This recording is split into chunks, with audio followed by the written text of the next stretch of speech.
And welcome to Weather and Ag in Focus on this Thursday, August 13th, 1:07 in the afternoon. Temperatures outside across the FM area right around the 80-degree mark. We'll warm it up today into the mid-80s, kind of similar to what we've had over the last few days. I'm Chief Meteorologist Dean Wysocki, along with our Ag Director, Bridgette Readel. Another nice summer day out there, Bridgette. Not too bad. No rain today. It should be a dry day over across the area. No, that's not good. I'm just saying. There's a little concern about the fact that we haven't had very much rainfall, but at this point, I think we've all just accepted this is our situation. And we know we're going to get some. You talked about between now and the 1st of October, about 6 inches of rain. I'd like that about an inch per week, not 6 inches in one day and we're done. Boy, you're demanding. You should see me at home. We do have more rain in the forecast, though, although we're not looking at a whole lot here in the short term. But over the next week to 10 days, we do have some more much-needed rain in the forecast. If you want to know more on that, you can log on to WDAYRadioNow.com. I've got some maps up there showing the rainfall potential over the next week to 10 days. But in the short term, we're looking at, not a bad afternoon out there. We're looking at partly cloudy skies, and temperatures should top out today into the mid-80s, and a wind out of the northeast at about 10 to 15. Partly cloudy overnight tonight with lows into the low 60s, and tomorrow we're going to trim those rain chances back, and we're looking at partly cloudy skies becoming mostly cloudy with highs in the low 80s. Now, there is a slight chance for some overnight showers or thunder showers on Friday.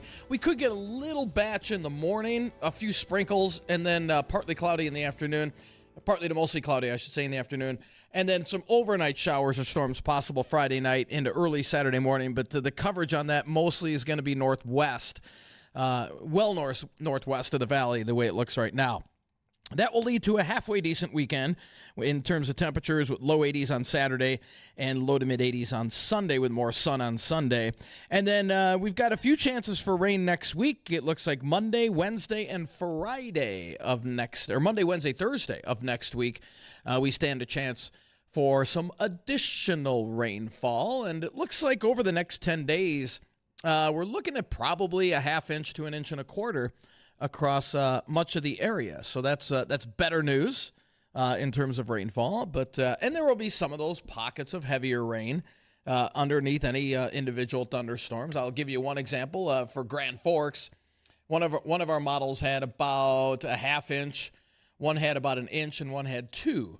So the 2-inch one obviously had a thunderstorm or two parked over the Grand Forks area, period. So you're going to get that fluctuation this time of the year as the models fluctuate with where exactly these thunderstorms do develop. But the overall trend is we are going to see more rainfall over the next week to 10 days. What I heard you say, though, is you were trimming back the chances. On tomorrow. Tomorrow. Okay. Tomorrow into tomorrow night. I am trimming back the chances a little bit tomorrow night. I think the western part of the state is going to get hit with that rainfall, and that's good because they need it out around Watford City, Dickinson, down towards Hettinger. Hettinger, I was just seeing over the last 3 days, they've picked up, I believe it was 2.5 inches over the last 3 days. So some needed rain out in the southwestern part of the state. They've appreciated it. There have been some rain out there. Some of these have accompanied heavy winds. I feel like we are just so used to destruction and demolition these days. At least in the last year, we're probably not too taken aback by it anymore. Right. Not loving it, but still. Oh, look, more of my trees are down. Oh, that bin got crushed. Okay, got it. I see how this is going. And was it 2 days ago where we had that hail down to our south and west, and that's what we don't need. We don't need any. Although, like you said, some of the corn crops wouldn't mind a nice hail. Just a white combine, wipe us out. We're done. There we go. Yeah, it's okay. I saw somebody on my way to the studio today. I saw somebody with a pickup pulling a chisel plow, and I thought, where are you going? And I only say that because, sure, there's some wheat that's been taken off the field, so we've got some stubble out there. That ground is so hard and so dry, you're just going to burn up points trying to pull through the ground because it's so rock hard. So I can see where it's probably maybe he was just moving it around from one shelter belt to the other. I don't know if I would want to start tillage, and the risk of fire right now is pretty high. Yeah, no kidding. Real high. So today Remember, our show now brought to us by TCG Wheat, helping farmers maximize every acre with trusted seed and agronomy solutions. We love to have you follow along with what we're doing on the Lighthouse Commodities live stream, Facebook, YouTube, Acres TV is where you can find us. You can send emails, ag or weather @flagfamily.com, and give us a call. JLA Insurance phone line, you can reach us right here at 701-293-9000. Nate Thorsrud, he's a farmer too, and with some of these changes that are going on when it comes to crop insurance these days, you're going to want to talk to Nate. He's probably going to be very, very helpful in what we're doing. You know, throughout the month of August, maybe a touch into July, I had the opportunity to bring in guests from the Steiger Heritage Club because Steiger is the featured tractor for Western Minnesota Steam Threshers reunion this year. A lot of enthusiasm. People absolutely adore talking about Steigers.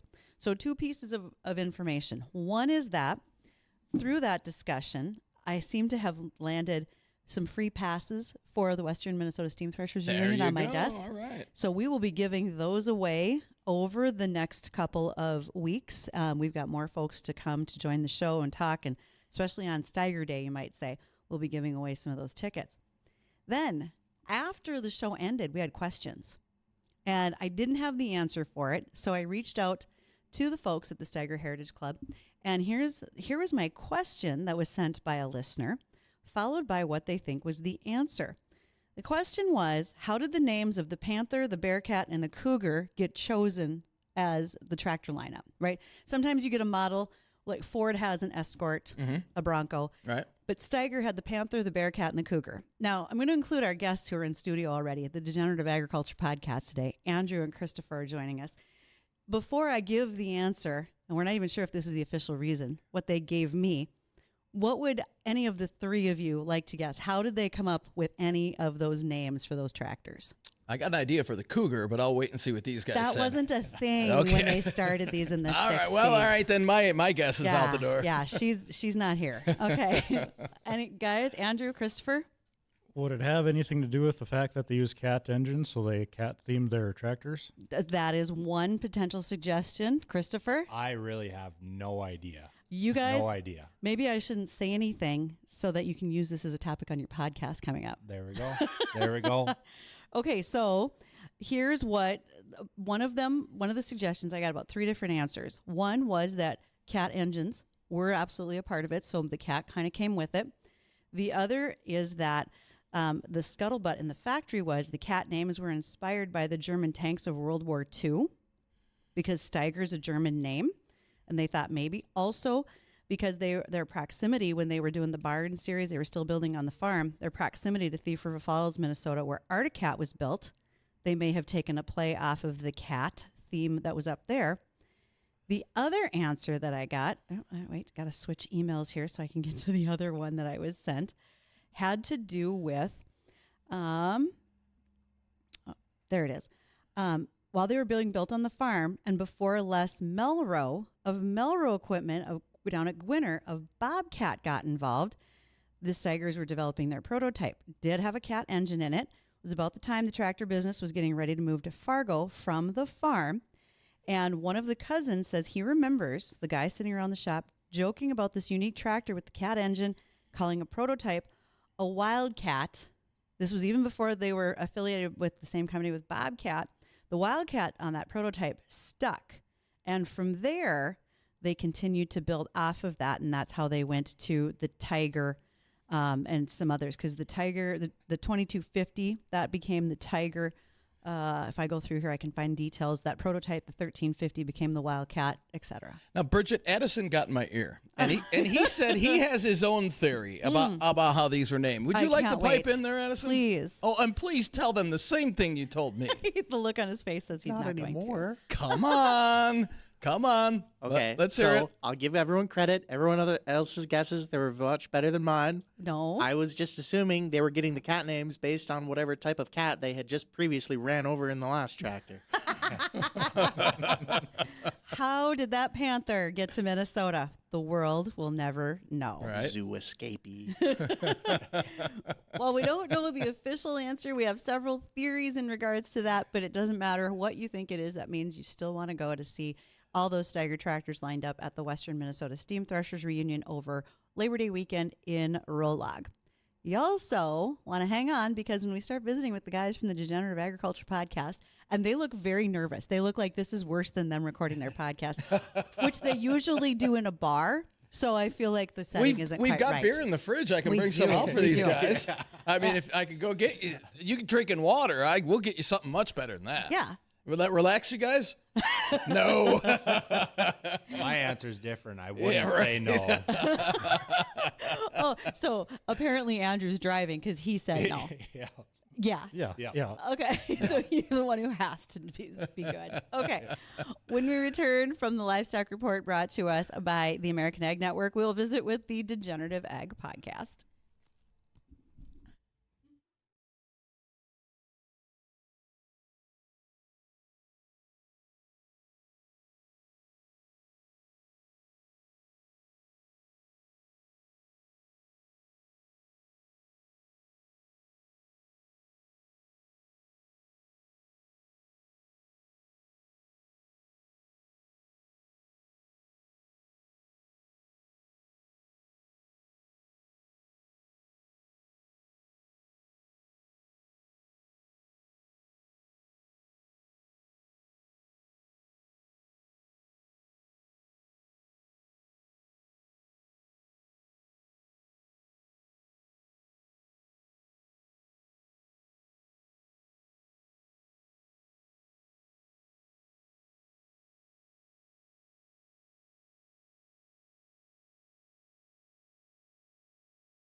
Here on Weather and Ag in Focus, we want to remind you that there is a real probability that if you wanted to get any of your tiling done, any sort of groundwork projects, even though that ground is hard, the experts can take care of it for you. So give a call to Landmark Companies. Talk to Blake Sunday. There may be some early order discounts if you want to get to the head of the line for the fall work that needs to be done. But by all means, visit with Blake. He has also been a part of our Flag a Farmer program. So thanks to Landmark Companies. You can find him at landmarkteams.com.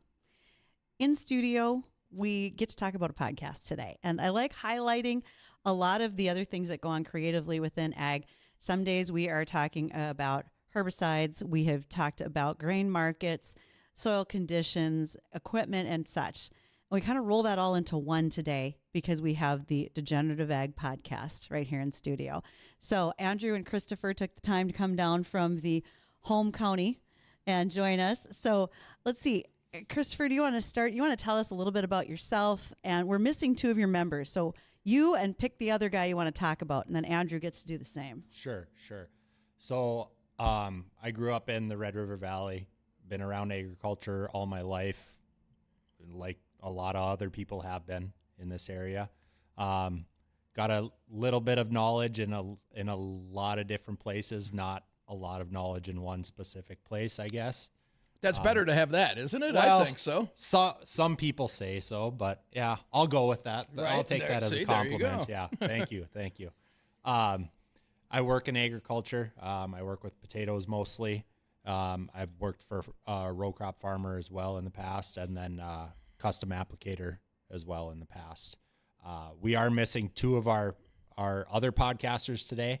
They're actually being responsible and harvesting their crop. So Silly them.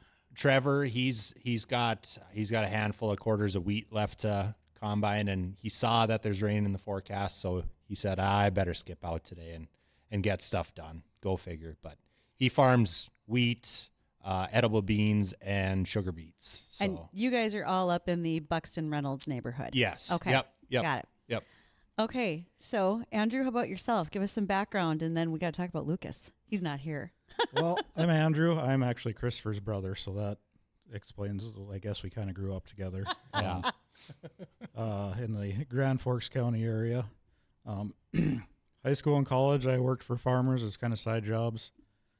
Disappeared and was a motorcycle mechanic for probably 15 years, and now I moved back to the Reynolds area, and I'm a mechanic in Grand Forks. But kind of when I came back, I had the opportunity to do kind of large-scale gardening, so that's, I guess, the little bit that I bring to the podcast. But I don't. It's a form of agriculture. Let's not discount this. Oh, I know. I talk a little bit about the big guys. That probably hurt some feelings, but We can have rhumbarb chat later. I'm a gardener too. And then as far as Lucas, I know right now they are in the canola field trying to get a lot of that cut off. Him and his brother and his dad all have an operation together, and I don't know, he's always busy with something that's never stops for them. And they're kind of new. I mean, you guys have been a little bit longer generations in the area as far as farming, but Lucas, he's essentially, he and his brother and dad started their operation recently. Yep. Okay. Well, I'd say within the last 7-8 years, I believe. Okay. So just getting going. Yep. Now, I listen to you guys, and I find I find it very refreshing because y'all are rather honest about your opinions when it comes to farming, ag, so much more, what's going on in the area. You have, as a group, you have an obsession with a Spra Coupe, also known as the spray coupe. Just by saying that, did I raise the market on them for you? Probably, yeah. Good thing is I finally purchased one, so the market can rise. That's fine. You won an auction? I did. Oh. I bought one on an auction the other day. It's been like 3 episodes of harassment, how you cannot buy anything. Just completely blow off the max, forget you're shopping. My brother there made me a bet, $100, that I wouldn't purchase one in time for our tractor ride that we had the other weekend. So there wasn't any way I'd let a free $100 go by, especially from my brother. Brotherly competition, Yeah, right? exactly. Did the spray coupe cost you more or less than the $100 you won from Andrew? Definitely more. Just wanted to check. And did y'all get fancy and it's got a cab? It does not have a cab. It's a 103 cabless, but it does have Raven controls on it, so I can actually go out and do some damage. Raven control. This is quite the step up into modern world. Right? Very nice. Yep. We all know that the spray coupe is actually the state bird, and people are very, very fond of it. I mean, we talk about loyalty and Steiger, Melrose, but let's face it, the spray coupe is kind of the same. You touched on the tractor ride that y'all had here at the end of July. That was at Reynolds or Buxton? Reynolds. Yep. Okay, so is this a longstanding tradition? Is it done by the Degenerative Ag Podcast, or you're just willing participants? So this has been going for probably 10 years now, I would guess. We kind of piggybacked the podcast on the last couple of years, but before that, it's just kind of been community members getting together and driving old tractors. One year we did have a guy come up from Arthur in his 4440. He had quite the trek, but I bet I know that guy. yeah. I might live close to that guy. Okay. Okay. All right. But yeah, just go out and drive tractors on the hottest day of the year and have some fun, I guess. It would definitely be the hottest day of the year. I can't possibly imagine that it wouldn't be. Did anybody Yeah. overheat? Tires all held together? I don't think there were any breakdowns, which is not typical, actually. The only breakdown was Andrew, and he was driving the what do you call it? The recovery vehicle. Recovery vehicle. Oh, Yeah, yes. Yeah. We must have a service vehicle involved. Yep. And he ran out of gas. So I'm sorry, that's just poor planning. Nothing like rubbing it in, right? Wow. Who knew an old grain truck wasn't fuel efficient? I would have to say, yeah, I'm sorry that one maybe hurt a little bit, but that could have been better. I had a guy last night tell me they do a family tractor ride down around the Underland area, and the slowest tractor pulls the old manure spreader, and they put that one in the front, and they put all the beer coolers in it. there we go. Because then you have the opportunity to get out of line, go up, get what you need, and then fall back. That's thinking. That's genius. So, guys, for next year, want to put that into your Yep. schedule. Why a podcast? How did four guys who just probably use Snapchat to its greatest capability of harassing each other decide they should record it as well? That's a good question. I think as most good ideas come from, this idea came from sitting at the bar, having a couple drinks, and we were just talking about stuff, and we hit on one thing, then hit on the next thing, and we're like, we should really just be recording this. Yeah. Like, they're funny stories, basically. So that's kind of what it started as, sitting in the bar and just talking, basically. That was the business plan for Ag Mafia as well. And then you got all fancy and you bought some mics and you even set up Patreon. I mean, you guys are like a pro show at this point. Barely. That's debatable. Yeah. Which, because you often record in Reynolds, you have your own special. It's the exit something shot. The exit 123 shot. Yes. The unofficial official shot to the Beehive bar. What is in that? Am I allowed to know? Yes. So the back of the bar, like most small towns, they have the mystery shots. Yes. And theirs are labeled 1, 2, 3, 4. So you just mix 1, 2, 3 together. Wow, I am so glad when I record with you guys later, I will not be doing it in that location. It's like 1 out of every 10 times it's okay. Oh. Oh, I so appreciate the fun that comes along with the podcast. Mm-hmm. All right, after the bottom of the hour news, I've got a list of other questions that we're going to talk about. Everything from the use of AI to what we all need, what we all like on the farm, what we don't like, and so much more. So stay tuned for the entertainment with the Degenerative Ag Podcast.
Weather and Ag in Focus, brought to you by TCG Wheat, helping you make great decisions. And in fact, as I have been visiting with more and more folks, here in the Red River Valley, your wheat crop might not be terrible. And if you're looking for some plans for next year, maybe you're feeling some great enthusiasm to plant wheat next year, and I hope you do, you might want to talk to TCG Wheat. As we move west across the state, I've heard some lower yields, higher proteins. So it'll be interesting to see what the mixed bag looks like by the time we are through harvest. Today in studio, we have two of the guys, part of the four-man group that's known as the Degenerative Ag Podcast. They're right here in North Dakota. If you haven't started downloading them to listen to, this is your chance as we get close to harvest, because especially if you're going to spend some extended time in a combine or a truck, you're going to need some entertainment. You know, that corn line gets long. So why not listen to this podcast when you have the time? So, gentlemen, a couple of questions that have come in as well. We talked about why you started the podcast, but who's in charge of what? I mean, Andrew, from what I had, you're kind of their scheduler, administrative assistant. Yeah, I would say scheduling, and I kind of have split duties with Trevor as far as who's editing the podcast. Oh, my. That's a pretty arduous task sometimes with how much has to be cut. But other than that, I read the emails, and Trevor he's in charge of Patreon. Okay. And then does some of the editing duties. What has to be cut? A lot. So if you go on our Patreon page for a minimum of $1 a month, you can actually hear a lot of the outtakes we keep. Okay. They just ruin the flow. Or Lucas is really good at getting off on tangents, and sometimes you gotta. So he has more tangents than what I actually hear. Yes. Oh my. By far. Okay. Yeah. I may need to give you my $1 today. And doesn't that come with naming rights on a chicken? So that's $15 a month. Oh, I see. Yeah, $15 a month. You can name your chicken. Okay. So now that's a whole nother list of questions. Who keeps the chickens? I've got most of them. Lucas has a couple. Okay. Yep. Do they get little name tags when you No. name them? Oh, okay. You just know. You just know. Yep. Okay.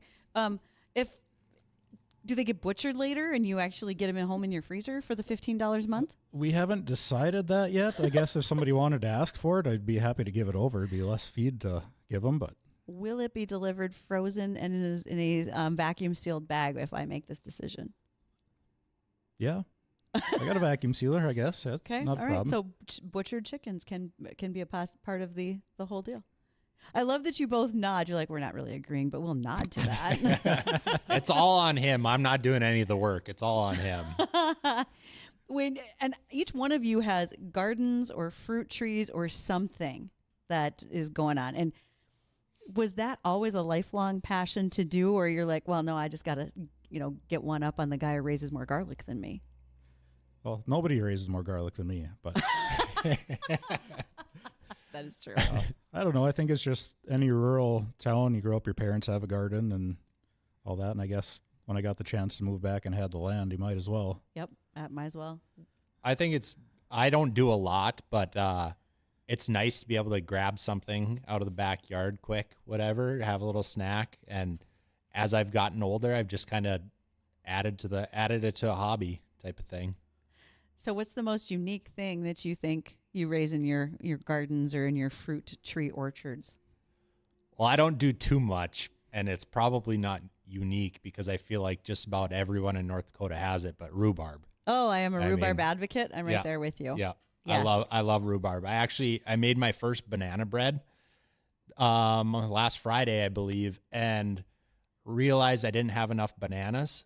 Oh. I only had one banana for the loaf, so I threw the banana in and then just threw a couple cups of rhubarb in with it, and it was actually pretty good. Good Lord, you're like the Swedish chef over there. Very nice. Andrew, anything that varies out of yours? The larger garden center at your place? No, I'm still kind of more experimental. I haven't gone crazy with. I think Lucas is the one that he's got coffee beans and banana trees in his basement, so he kind of covers the whole globe with his. I did not expect you to say in his basement. Oh yeah, yeah. Okay. He's our wild card. So that overtakes my sweet potatoes in my garden, I guess. Okay. Probably. Yeah, knocks me right out of the running for that one. Okay, other questions that folks have been curious about. What piece of technology that do you see on farm, whether it's yours, whether it's the other guys in the podcast, it's the farmers you work with, what piece do you see and you're like, oh, that's BS. You don't really need that. Or it's not going to work. Anything that comes to mind? Auto steer. You're trying to cause a revolution. Holy cow. That's kind of my job on the podcast in general, I think, is to just disagree. The antagonist. No, we're not going to do that. Okay. That's your voice in there is whenever you're doing the podcast. Okay. I don't know if I have anything specific to answer that question. I'm in the realm of embracing technology. Anything that can make a job easier, I am all for. So if Lucas and Trevor are listening, you guys can call in on the JLA Insurance phone line, 701-293-9000, because that would be fun if they wanted to chime in on your comments, you guys. Did you prepare them for that? No. Definitely not. We did not want it. I would hope they'd be watching on the live stream. I know Trevor should be, I would assume, but Lucas should be too. You just never know what he's doing. They got free time in the cab. Yeah. Because they're using auto steer, Andrew. Yeah. As folks have listened to some of the episodes, because as I said, I'm a bit of a fan. I do like listening to you guys. You tend to make me laugh out loud when I was least expecting it. Some of the things that you have covered, and I'm curious, which have been fun topics for you. Most recently, is burning tires is illegal. So is burning tigers. I Yeah, believe. I would say They're burning both- tigers too. Yes.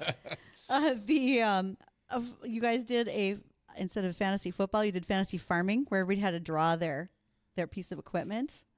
There's lots of others. You talk about subsidies, precision ag, interviewing other farmers. What has been some of the favorite topics that you've talked about on your podcast?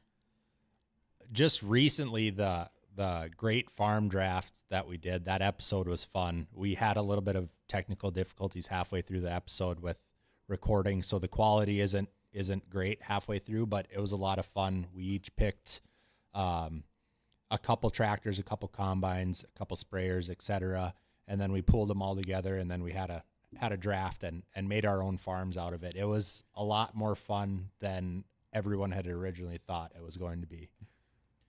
I guess I'm a big fan of the Build the Ultimate X episodes we've done, like the best farm service truck, or if you could take all the features from one tractor and build the ultimate tractor, what would you pull from, and that kind of stuff. Just going out, it's never going to happen, but just. Do you get a lot of comments back from listeners who are whether argue or pros and cons of what your decisions were or what you thought? Mouthy Patreon. You don't just don't talk bad about the green tractors, and usually we don't get too much hate. So Which shade of green? the original darker green. Okay.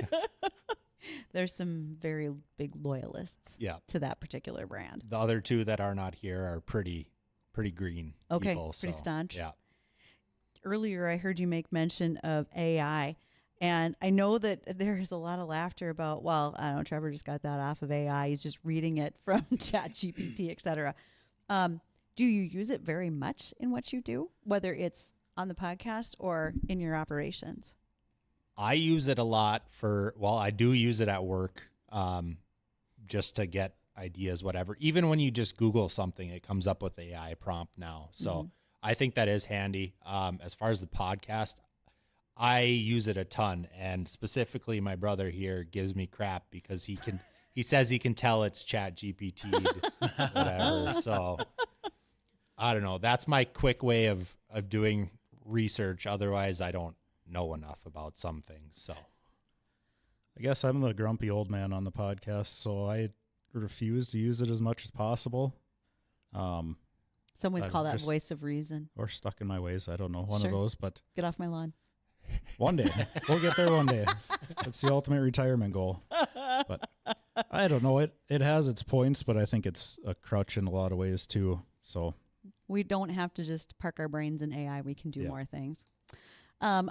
Think about traditional farming methods. What is one thing that's a little bit old school that you think will never leave agriculture? And what's something that is new that nobody will ever give up? Maybe that's auto steer, Andrew. Yeah. That'd be my answer. I don't know why you'd give up auto steer. I mean, besides AI tractor, but that's auto steer too, I suppose. Sure. I think that's coming. And so what's a traditional thing that you realize that everybody wants to, or that you would want to make sure stays? Traditional thing. That's a good question. That's an easy answer for you. What? A spray coop. Well, that hasn't always been around, though. But yes, it should stick around. It's fantastic. Yes. This might be a cop-out answer, but I think the old thing that should stick around is definitely either a green or aluminum thermos. Oh. Just for nostalgia's sake, I think no matter how old or new your tractor is, everybody's got that beat-up thermos. That old Stanley that Yep. never dies. That's got the stories behind it. Uh-huh. Yeah, new stuff, I don't know. I'm kind of out of touch on the larger operation scale. I'm not going to jump forward that far and new. I'm thinking the traditional thing that should always stay, field lunches. Mm-hmm. I'm okay with that. I particularly prefer them delivered instead of I just have to carry a lunch bucket. And granted, my field days are very limited. I don't get to the field like I once did as a kid, right? The new technology that I think none of us should ever give up, that would be air conditioning in the cabs of those tractors during especially hay season. That's Absolutely. very valid. I can answer for Trevor quick because Okay. I'm pretty sure his answer would be the refrigerator in his combine. He'd never give that up. I bet he wouldn't. Even if somebody brought him a hot meal. But yeah, he's got his hot meals covered. He's got what do you call it? Jet boil. Jet boil Oh, that he uses in the combine all the time. is that Yeah. the thing that plugs into the cigarette lighter or into a power source, or does it go up on the motor? No, it's a little thing you screw on those camping gas containers. Yes. And then you just put your pot and boil it on top of that. So it's maybe 4 or 5 inches around. How many fumes do we have in the cab at this time? I mean, because you're using like a little propane burner. Isn't that a problem? I think it's, what do they call it, white fuel? Okay. So it's almost like alcohol. So the fumes really aren't Bad too that bad. we know of. Yeah. He hasn't passed out Not yet. Not yet. HVAC recirculates it all, so I think it cleans it up pretty good. Well, okay, that's a positive note. No one has completely lost control of the situation Not as yet. of yet. he stops on the headlands to cook, so it doesn't spill over. Oh, well, we wouldn't want to make a mess. Oh my. And we've got Trevor on line one. He's got a comment for you guys. Trevor, go ahead. Good. So I would like to let Christopher know that yesterday my refrigerator in my combine did break, Oh. and I luckily have one of my good buddies that happens to be a seed salesman riding with, and he brought me a pizza, so I'm not starving today. So I'm glad to hear that. I'm sure you have your John Deere repairman on speed dial, and it's probably fixed by now, isn't it?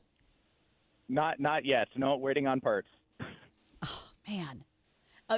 Trevor, as you've been listening, are there other comments you would like to add to our discussion today with Andrew and Christopher representing you as the Degenerative Ag Podcast? No, they're doing pretty good. They're doing pretty good.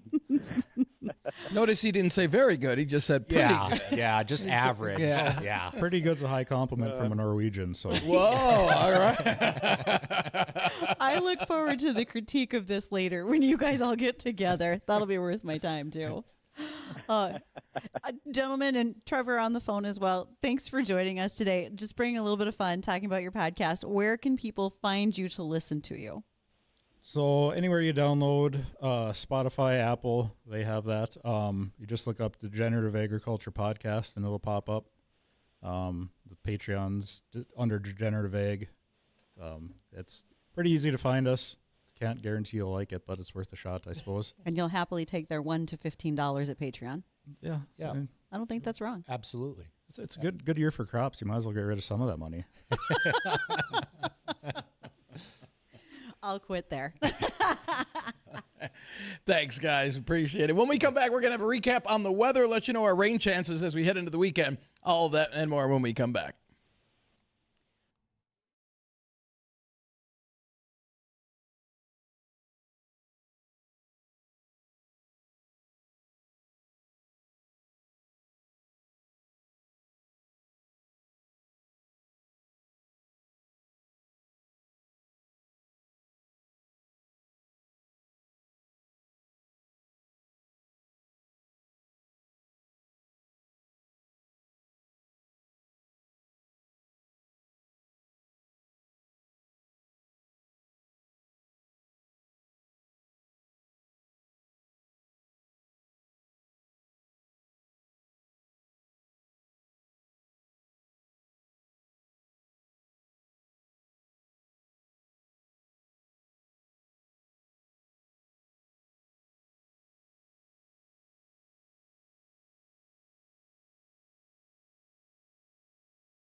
And welcome back to Weather and Ag in Focus, 1:53 in the afternoon, and we've got temperatures outside in the low 80s.